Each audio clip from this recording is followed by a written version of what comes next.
Sara Harmon. And I'm Charity Harmon. And we produced Who Scammed Rajah Rabbit.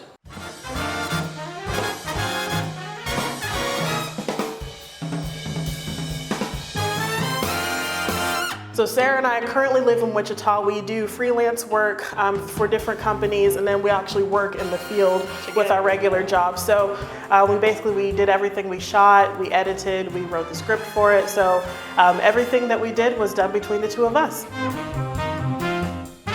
So how we got the topic of doing Rajah Rabbit, it actually goes back to about 2 years ago. I heard June Johnson, who was actually in the documentary, she did a presentation about it. It was such a weird story. And apparently it goes back to, she actually found some information going through her dad's stuff after he passed away, came across a booklet about Rajah Rabbit, and that really got me interested. So this is a project I've been wanting to do for 2 years, but finally the opportunity presented itself to do it now. I don't know if you remember this conversation. When you first told me about this whole story, I thought she was joking. I was waiting for the punchline. I was like, yeah, okay, sure. Some guy came in before the Depression, scammed a bunch of Wichitans with a rabbit scheme, and you were like, no, it's real. Yeah, so the fact that this whole story actually exists, I found hilarious. Well, it's not funny.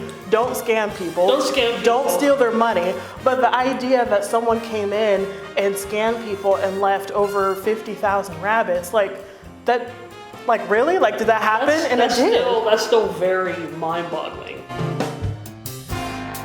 I think a crazy story that we actually put in the documentary was finding out about this rabbit convention, the Mini Rex National Show. It took place in Hutchinson, Kansas, where at that fairground was also where Porter did his scam. He actually brought his stuff to the state fairgrounds. So it's kind of amazing that we were actually kind of on location where all this stuff happened. Throughout the movie, we talked over and over about how rabbits breed like rabbits. But right before we got to Hutchinson, a baby rabbit was born, and we just had to get footage of that, which made our footage so much better.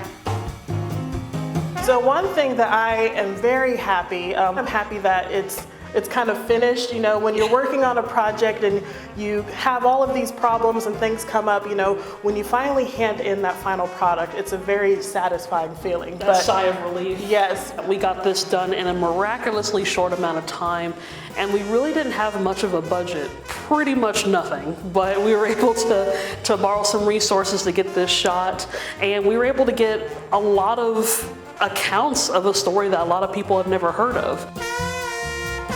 Charity and I are always working on new projects. There's never a shortage of that.